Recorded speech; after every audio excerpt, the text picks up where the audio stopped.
సీమ గర్జన YouTube channel subscribers అందరికీ నమస్కారం.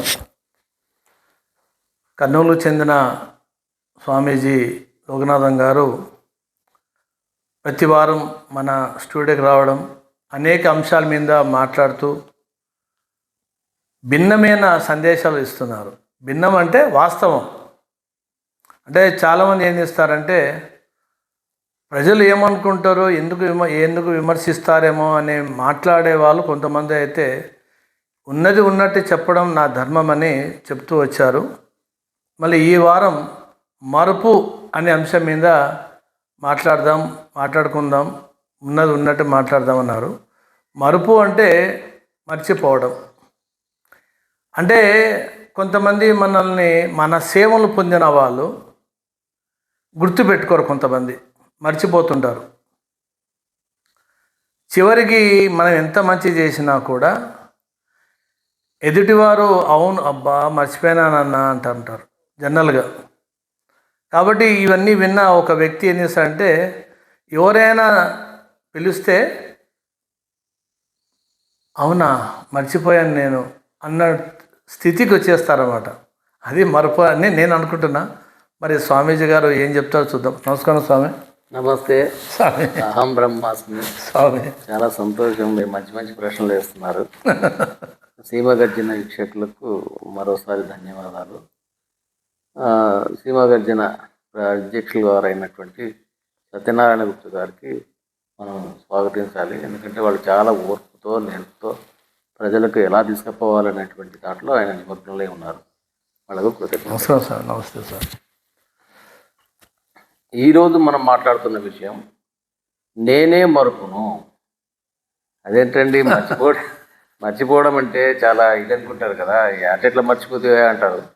తెలివి ఉంటేనేమో పొగుడుతారు, మర్చిపోతానంటే తిడతారు కదా. అదెట్లా నేను కూడా మరుపుని ఎట్లయితానని వచ్చే అవకాశం ఉంటుంది. ఇది మనం ఏం మాట్లాడినా ప్రజలకు ఇష్టమైనది మనం మాట్లాడదు. ఇష్టం లేదు మాట్లాడాలా? ఇష్టం లేదు కాదు, మళ్ళీ ప్రజలకు ఇష్టమైంది మనం చెప్పకూడదు. ఎందుకంటే వాళ్ళకి ఇష్టం, మనం దాని గురించి మనం మాట్లాడకూడదు. ప్రజలకు అవసరమైంది చెప్పాలి. అవునండి. ఇష్టం లేనిది కాదు, అవసరమైంది. వాళ్ళకి ఏం అవసరమో వాళ్ళకే తెలియనప్పుడు మనం తెలియజేయాలి. ఫలాంది మీకు అవసరం అంటే ఇది మీరు తెలుసుకొని మీరు ఇట్లా చేయండి అని చెప్పాలి తప్ప వాళ్ళకి ఏదో మంచి మంచి కావ్యాలు వినాలనుకుంటారు అనుకో, అవును, మనం అవి చెప్పకూడదు. వాళ్ళకి అంతగా అయితే ఆ కావ్యాలు తీసుకొని చదువుకుంటారు అంతే. దాంట్లో ఏం నష్టం రాదు. మనం భిన్నంగా ఉండాలి. భిన్నమని కాదు, వాస్తవం చెప్పాలి. భిన్నం అంటే వాస్తవం స్వామి. కాలంలో భిన్నం అంటే జనానికి తగ్గట్టుగా మనం మాట్లాడేవాడు, అది వాస్తవం కాదు. జనానికి తెలియని విషయాలు చెప్పాలి. అవసరమై ఉండాలి. అది చాలా విషయాలు తెలియని చెప్పేస్తే కూడా అది కూడా మన తలలో. అవును. బాలస్తావత్ క్రీడాసక్తః, తరుణస్తావత్ తరుణీసక్తః, వృద్ధస్తావత్ చింతాసక్తః, పరే బ్రాహ్మణి కోపి నసక్తః. బాల్యమునందు ఆటపాటలందు ఆసక్తి చేతను, యవ్వనంలో స్త్రీ పట్ల పురుషుల పట్ల స్త్రీ ఆకర్షితులు కావడం చేతను, వృద్ధాప్యంలో చింతల పట్ల ఆసక్తి కలగడం వల్ల వాళ్ళు వాస్తవాన్ని తెలియజేసుకోలేకపోతున్నారు. పరబ్రహ్మ స్వరూపాన్ని ఎవరు తలుస్తున్నారు అని శాస్త్రం అడుగుతుంది. కాబట్టి ఎప్పటికప్పుడు వయసు మిగిలిపోయింది, ముసలిళ్ళం అయిపోయినాం అనుకోండి, వాళ్ళు గతంలో నేను అది చేసింటే బాగుంటుండే కదా, ఇది చేసింటే బాగుంటుండే కదా, నేను అది మిస్టేక్ చేసినానే, ఇది పొరపాటు వేసినానని వాటి పట్లనే వాళ్ళు ఇది ఉంటారు. అవన్నిటిని వదిలేసి పరబ్రహ్మ స్వరూపాన్ని తెలుసుకోవడంలో నిమగ్నులు కావాలి. కాబట్టి పరబ్రహ్మ స్వరూపం అంటే ఆ పరమాత్మ, దైవము ఇవన్నీ మనకు వస్తాయి. అట్లా పరమాత్మ, దైవం తెలుసుకోవాలనే ఉద్దేశంలో కూడా మళ్ళీ పొరపాటు చేస్తున్నారు. దేవుడు వేరుగా ఉన్నాడు, ఆయన గొప్పవాడు, నేను అంతకంటే తక్కువ వాడిని, కాబట్టి నేను ఆయన ప్రార్థిస్తే కొలిస్తే నాకేదో మేలు జరుగుతుంది అనుకుంటున్నాడు. మనకు అట్లా లేదు. నాకు నేనే ప్రార్థన చేసుకోవాలి, నాకు నేనే పూజించుకోవాలి, నాకు నేనే తెలుసుకోవాలి. అదే శాస్త్రం. అట్లా అన్నీ తెలుసుకుంటూ పోతూ ఉంటే మరుపు స్థితి కూడా ఉంటుంది మనిషికి. మనం ఇదివరకే చెప్పుకున్నాం, గత జన్మని మర్చిపోతున్నాం కాబట్టి చాలా మేలవుతుంది. ఒకవేళ గుర్తుపెట్టుకున్నట్లయితే గత జన్మలో ఉండేటువంటి తల్లి ఈ జన్మలో భార్య అయింది జనక మహారాజుకి. మరి అప్పుడు ఈ జన్మలో ఉండేటువంటి భార్యను తల్లిగా చూడాలన్నా భార్యగా చూడాలన్నా అర్థం కాక చాలా ఇబ్బందులు పాలయ్యారు. కాబట్టి మరుపు అనేది మనకు ఒక వరం. కానీ ఎవరైనా తెలిస్తే ఎగ్జామ్లో మర్చిపోయినా అనుకోండి, అయిపోయింది, ఇంకా మొత్తం పోయింది. జీవితమే అది ఎట్లా అంటే మీరు మరుపు అని చెప్తున్నారు, మరి ఎగ్జామ్లో మర్చిపోతే ఇది అయిపోతుంది కదా. ఏదైనా ముఖ్యమైనటువంటి ట్యాబ్లెట్ వేసుకోవడం అట్లా ఏదైనా మర్చిపోయినా అనుకో, ఆ రోగం మళ్ళీ తిరగబడతారు. అవును. కాబట్టి మరుపు అంటే ఆ మరిపించడంలో కూడా నేనే ఉన్నాను అనేది సబ్జెక్ట్. సర్వస్య చాహం హృది సన్నివిష్ట మొత్త స్మృతి జ్ఞానం అపోహనం చ. అపోహనం అంటే మరుపు. మత్త అంటే నేనే, అంటే నేను అందరి హృదయాల్లో ఉంటూ సర్వస్య చ అహం అహం అహమేవ వేద్యం. అందరి హృదయాల్లో నేనే ఉంటూ నేను మరుపును తెప్పిస్తున్నాను. గుర్తు చేసుకొని బాధపడ్డాం కానీ మరుపు ఇచ్చేస్తే ఆ క్షణం మా సంతోషపడ్డాం. మరుపును కూడా నేను తెప్పిస్తున్నాను. మత్త స్మృతి. స్మృతి అంటే జ్ఞాపకము, జ్ఞానం అంటే తెలివి, అపోహనం అంటే మరుపు. ఈ మరుపుకు కూడా కారణం నేనే అని తెలుసుకోగలిగితే దాంట్లో కొంచెం పోతుంది. లేకపోతే భార్య ఏదైనా మర్చిపోతే భర్త ఊరికే చాలా సీరియస్గా కోపడుతుంది. భర్త ఏదైనా మర్చిపోయి వస్తే ఇంకా భార్య పట్టుకొని చాలా సీరియస్గా మాట్లాడుతుంటుంది. ఇవన్నీ పరమాత్మనే, అంటే నేనే తెలుసుకుంటే అనేది దాంట్లో నీకు కొంత ఉంటుంది, ఊరట వస్తుంది అని చెప్పి. కాబట్టి మరుపును కూడా నేనే. వేదేశ సర్వై రహమేవ వేద్యం. అన్ని వేదాల ద్వారా తెలుసుకోవాల్సింది నన్నే, మీరు నా గురించే తెలుసుకోవాలి. వేదాంత కృత్ అంటే వేదాన్ని తయారు చేసి, కృత్ అంటే సిద్ధం చేయడం అంటే రాయడం, అవన్నీ నేనే. వేదాంత విధ్, వేదాలు తెలుసుకున్నవన్నీ కూడా నేనే. వేదాల ద్వారా నన్నే తెలుసుకోవాలి, వేదాలు చేసినవన్నీ నేనే, వేదాలను చదువుకోవాల్సింది కూడా నేనే, వేదాలు తెలుసుకోవాల్సింది కూడా నేనే. కాబట్టి నేను అంటే నా యొక్క ఆత్మ. నేనంటే నా శరీరం అనుకుంటారు, శరీరం కాదు. మనకు సంస్కృతంలో ఆత్మ అనే పదానికి తెలుగులో నేను అని అర్థం. ఆత్మ అంటే దాన్ని బ్రహ్మ అని పర్యాయ పదం. బ్రహ్మ అనే దానికి 3 అర్థాలు ఉన్నాయి. బ్రహ్మణత్వాత్, బృహత్వాత్, బ్రహ్మణత్వాత్, బర్హణత్వాత్. 3. బ్రహ్మ అంటే పెద్దది అని అర్థం. పెద్ద అంటే పెద్ద అంటే చాలా పెద్దది, దానికి కులమానం లేదు. బర్హణత్వాత్ అంటే అది ఆకర్షిస్తుంది. బృహత్వాత్ అంటే దాన్ని ఒక చోట తీసుకొచ్చి కలిపేది. ఇవన్నీ దానికి అర్థాలు, 3 అర్థాలు. ఇట్లా 3 అర్థాలు వచ్చే పదము ఇది ఒక్కటే. మీరు ఇంకా నిన్న చూడండి, బ్రహ్మ అనే పదానికి వచ్చే అర్థాలు ఈ 3 అర్థాలు వేరే పదాలకు రావు. అందుకే బ్రహ్మ అని పేరు పెట్టారు అక్కడ. ఆ బ్రహ్మ అని పేరు ఎవరు పెట్టారు? నాకే పెట్టారు. నాకంటే ఏంటి? నేను ఒక మనిషిని. మనిషికి మాత్రమే అది అర్హత ఉంది, వేరే వాళ్ళకి ఇది అర్హత లేదు. నాకొక్కరికి ఎట్లా అర్హత ఉంటుందండి? 84 లక్షల జీవరాశులు ఉన్నాయి కదా, మళ్ళీ 84 లక్షల జీవరాశుల్లో నన్నొక్కరినే ఎట్లా అంటున్నారు అంటే, 84 లక్షల జీవరాశుల్లో వాటికి మాట లేదు, మాట్లాడలేవు. ఇప్పుడు తలుపు కొట్టి ఎవరున్నారు లోపల ఉన్నట్టే నేనున్నా అంటాడు. అంతే కదా. ఈడే ఒక పిల్లి ఉండొచ్చు, కుక్క ఉండొచ్చు, ఎలుక ఉండొచ్చు, అవి నేనున్నా అంటే ప్రాణం ఉంటుంది, దాంట్లో అన్నీ ఉంటాయి. కనీసం బీరువాల కుర్చీలు ఏమన్నా నేనంటగా? ఒక మనిషి మాత్రమే నేను అనగలను. ఆ నేను అనగలిగే వాడు ఎవడైతే ఉన్నాడో వాడే బ్రహ్మ అని చెప్పారు. మళ్ళీ ఇలా లెక్కేసుకుంటూ పోతే కూడా మన ప్రపంచంలో వల్ల 850 కోట్ల మంది ఉన్నారు. మన భారతదేశంలో కొంచెం అటు ఇటుగా 150 కోట్లు, మిగతా దేశాన్ని కలిపితే 850 కోట్ల మంది మనిషిగా ఉండి నేను అనేవాళ్ళు. ఎక్కడైతే నేను అంటాను, హిందీలో అయితే ఐయామ్, మై హూమ్ అంటారు, ఇంగ్లీష్లో అయితే ఐయామ్ అంటారు. ఇట్లా భాషలు వేరన్నా నేను గురించి మాట్లాడే వాళ్ళే 850 కోట్ల మంది ఉన్నారు. 850 కోట్ల మందిలో నేను ప్రత్యేకత. అది ఎట్లా ప్రత్యేకమవుతారు అని మళ్ళీ వేసుకోవాలి ప్రశ్న. అట్లా వేసుకుంటూ వస్తే దాంట్లో ధర్మ, అర్థ, కామ, మోక్ష అనేటువంటి 4 విధాలుగా మనకు ఉంది. చతుర్విధ పురుషార్థాలు అంటారు వీటిని.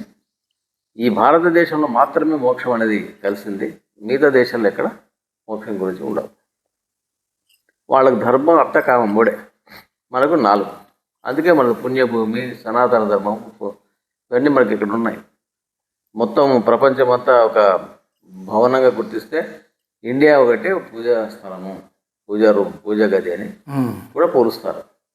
కాబట్టి ఇక్కడ ప్రార్థన చేసుకోవడానికి అన్నిటికీ ఇది మంచి భూమి. ఇక్కడ తపస్సు, భారతదేశంలో తపస్సు చేసినా ఇక్కడ తొందరగా మీకు ఆ శక్తి వచ్చేస్తుంది. కాబట్టి అటువంటి భూమిలో మనం ఉన్నాం కాబట్టి మనకు మోక్షం అనేది కూడా ఇక్కడ వచ్చేసింది. మిగతా దేశాల్లో మూడే ఉంటాయి, ధర్మ, అర్థ, కామ. కొన్ని దేశాల్లో మరి ధర్మం కూడా పట్టించుకోకుండా అర్థము, కామం. అర్థం అంటే డబ్బు సంపాదించుకోవడం, కామం అంటే కోరికలు నేర్చుకోవడం. ఈ రెండింటి మీదనే వెంటబడుతున్న దేశాలు చాలా ఉన్నాయి. కొన్ని దేశాలు ధర్మం కలుపుకొని చేస్తున్నాయి. మన భారతదేశంలోనే మోక్షం కలిసి ఉంది. ఆ మోక్షం కోసం ప్రయత్నం చేసే దేశంలో నేను ఉన్నాను కాబట్టి 850 కోట్లలో 700 కోట్లు తీశాను. తీసేస్తే ఎంతమంది ఉన్నారు? 150 కోట్ల మంది ఉన్నారు. 150 మంది కోట్లలో మళ్ళీ ఇక్కడంతా కలిసిపోయి ఉన్నాం కాబట్టి అందులో మళ్ళీ ముస్లిమ్స్ మళ్ళీ అందరూ వాళ్ళని తీసేసుకుంటూ పోవాలి. దేవుడు ఉన్నాడా, దేవుడు లేడా? రెండింటిలో మన 50% దేవుడు లేడంటాడు. పోతే 75,000 బ్యాక్ 75 కోట్లు 75 కోట్ల మందిలో దేవుడు ఉన్నారు అని అంటారు, కానీ మిగతా 75 కోట్లు మన దేవుడు లేడు అంటారు. అంటే మనకు వాళ్ళ గురించి ఇక్కడ డిస్కషన్ లేదు. 75 కోట్లలో మళ్ళీ దాంట్లో ముస్లిమ్స్ తీసేయాలా? వాళ్ళు అంటే నేను అహం బ్రహ్మస్మి అన్నారు కదా. తర్వాత క్రిస్టియన్స్ తీసేయాలా? ఇంకా మిగతా మతస్థులు, బౌద్ధులు, అట్లా మిగతా మతస్థులన్నీ తీసేయాలి. తీసుకుపోతే ఒక హైందవ సాంప్రదాయాన్ని మిగులుతుంది. ఈ హైందవంలో ఒక 30 కోట్ల 40 కోట్ల మిగిలింది అనుకున్నాం. దాంట్లో జపం చేసుకుంటూ పోయేటోళ్ళు కొంతమంది, ధ్యానం చేసుకుంటూ పోయేటోళ్ళు కొంతమంది, భక్తులుగా ఉండేటోళ్ళు కొంతమంది, అందరినీ తీసేసుకుంటూ పోతే నేనే బ్రహ్మను అని అనగలిగిన వాడిని నేను ఒక్కనే ఉన్నా. యాజ్ ఆన్ టుడే నేను మాట్లాడుతున్న సమయం వరకు. కాబట్టి వీళ్ళని పెంచాలి. వీళ్ళని పెంచినప్పుడే ఇది తెలుస్తుంది. సర్వస్యచాహం హృది సన్నివిష్ట మత స్మృతి జ్ఞానం అపోహనం చ వేదైశ సర్వైరహమేవ వేద్యో వేదాంతకృద్వేద విదేవచాహం. ఇది బాగా 15లో 15 అంటే 15వ అధ్యాయంలో 15వ శ్లోకం. ఇది బాగా బైహార్ట్ చేయగలిగితే, ఎవరైనా బాగా నేర్చుకోగలిగితే మీరు ఇది అనగలరు. ఇది మరుపు స్థితి కూడా నేనే అని అనగలరు. దానివల్ల ఏం లాభం అంటే చెప్పాము, మర్చిపోవడమే, తను తాను మర్చిపోవడమే సర్వ వేదాంత సారం. గుర్తుపెట్టుకోవడం కాదు. మనసంతా ఫ్రీగా ఉంటుంది. ఫ్రీగా ఉంటుంది. ఎందుకంటే 4-5 గంటలు హ్యాపీగా నిద్రపోయినప్పుడు అంతా మర్చిపోతారు కాబట్టి అంతే కదా, మళ్ళీ అంత జ్ఞాపకం శక్తి వస్తుంది. లేదు నిద్రనే లేదనుకుందాం, వాడు జ్ఞాపకం పెట్టుకున్నా కూడా లేనిపోయిన రోగాలు వచ్చి ఇబ్బంది పడాల్సిన పరిస్థితి వస్తుంది. కాబట్టి మన నిద్రలో మర్చిపోతున్నాము. అది మెలకువలో కూడా మర్చిపోవాలి. నిద్రలో ఒకటి మర్చిపోతే సరే, ఓకే, మంచిది, ఎలాగో మర్చిపోతుంది. మెలకువలో కూడా మనం మర్చిపోయగలగాలి. అంటే మనం ఒక పనిలో ఉన్నప్పుడు మీదే మనకు గుర్తురావు. ఏదన్నా ఒక పనిలో నిమగ్నం దాని మీదనే మైండ్ పెట్టి చేసాం అనుకోండి, ఇంకా వేరే పనులు మనకు గుర్తురావు. మెలకువనే ఉన్నాం మరి. అదే లేదు, ఎందుకంటే దాని మీద అంత కాన్సన్ట్రేట్ చేశాం. కాబట్టి ఈ రకంగా మనం తెలుసుకుంటే మరుపును కూడా నేనే అని మనకు సశాస్త్రంగా చెప్పాను. వేద విధంగా మీకు చెప్పాను. 15వ అధ్యాయంలో 15వ శ్లోకం ప్రకారం నేనే మరుపు కారణము, నా వలనే మరుపు వస్తుంది అనేది ఈరోజు సబ్జెక్టు. స్వామి, నిన్న వీడియో చూస్తూ శ్రీకృష్ణుడి గురించి విన్నా.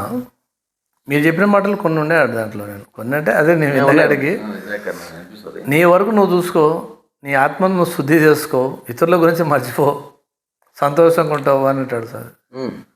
నేనే అనుకో నువ్వు అంతే. నేనే నేను చెప్పేది అదే సార్. అదే మీరు చెప్తుంటే నేను ఏమో అనుకున్నా, కానీ నేను శ్రీకృష్ణుడి గురించి కొన్ని వీడియోలు చూస్తున్నప్పుడు చెప్తున్నాడు జనానికి, నీ వరకు నువ్వు చూసుకో, నీ మనసును నువ్వు శుద్ధి చేసుకో. ఏదో నేను ఎవరికో సేవ చేశానని సంతృప్తి పడద్దు. కరెక్టే, లోక కళ్యాణం అని చెప్తుంటారు వీళ్ళంతా. వాళ్ళు బాధ పెట్టి వాళ్ళు చేసిన కృతజ్ఞత చూపలేదని బాధపడ్డా. కాబట్టి నీవు ఊరుకుండు, నువ్వు చేసుకో. నిజంగా స్వామి, నిజంగా కొన్ని దాంట్లోనే మనకు 6వ అధ్యాయం వస్తుంది. ఉద్ధరేది ఆత్మానం అవసాదయే ఆత్మయోహి ఆత్మనో బంధువులు ఆత్మయో రిపురాత్మన. తను తాను ఉద్ధరించుకోవాలి. తను తాను ఉద్ధరించుకున్న తర్వాత తనకు తానే శత్రువు అవుతాడు. ఉద్ధరించుకుంటే తనకు తానే మిత్రుడు అవుతాడు. ఇది తెలుసుకోకుండా మనం ఇతరులు ఉద్ధరించడానికి పోతే నీవే బాగానే నాకు ఇది చెప్పడానికి వచ్చినామండి. మనం ముందు అనేస్తారు కూడా ఉన్నారు. మనం ఏదైనా చెప్పడానికి పోతే నీవు తెలుసుకో ఫస్ట్ అంటారు సార్. అది కూడా అంటారు, ముందు నువ్వు తెలుసుకోవాలి చెప్పినావు కానీ నెట్లు ఉన్నారు. కొంతమంది ఏమో అనకుండా మనసులో పెట్టుకుంటారు, కొంతమంది ఉంటారు, కానీ కొంతమంది ఎదురు వచ్చి చెప్పేటోళ్ళు ఉన్నారు. ఇప్పుడు మనం కొంతమంది ఎవరైనా దాన ధర్మాలు వేస్తే కూడా ఏమంటారంటే ఏదో పాపం చేసింటాడు తీర్చుకోవడానికి మళ్ళీ దొరుకుతారు అంటే మళ్ళీ అది కూడా చూడండి. అందులో కూడా అదే అది పొరపాటున ఆ వ్యక్తి వింటే ఎంత బాధపడతాడు. వినేటట్టు కూడా ఉన్నారు, వినేటట్టున్నా కాదు వినేటట్టు కూడా మాటలు ఉన్నారు. ఏం లేదు, ఇప్పుడు ఎవరు దాచుకోవడం మాటలు అనేస్తారు టకటక. అంటే ఏదైనా జరిగితే మర్చిపోవాలి తప్ప గుర్తు చేసుకోకూడదు. మర్చిపోవడంలో నేనని మీరు తెలుసుకోవాలి. నేనే అది నేనే అదొకటే ఆ మాట కొరకు. ఆ నేననే మాట తీసేస్తే ఆయన ఎవరో మర్పిస్తున్నాడు, దేవుడు నన్ను మర్పించాడు అంటారు. అది ఇతరులు మర్పించేది కదా, నువ్వే మర్చిపోతున్నావు. సంబంధం అది నీకే మంచిది, మంచిదో అది దాని బాధ్యత అంతా నీదే. చూశారుగా స్వామీజీ గారు చెప్పింది ఏంటంటే ఏది జరిగినా ముందు ఆత్మశుద్ధి చేసుకోవాలి. నీ దేహాన్ని నువ్వు ఇబ్బంది పెట్టుకోకూడదు. ఏదైనా మర్చిపోతే నీకు సంతోషమే, బాధపడాల్సిన పని లేదు.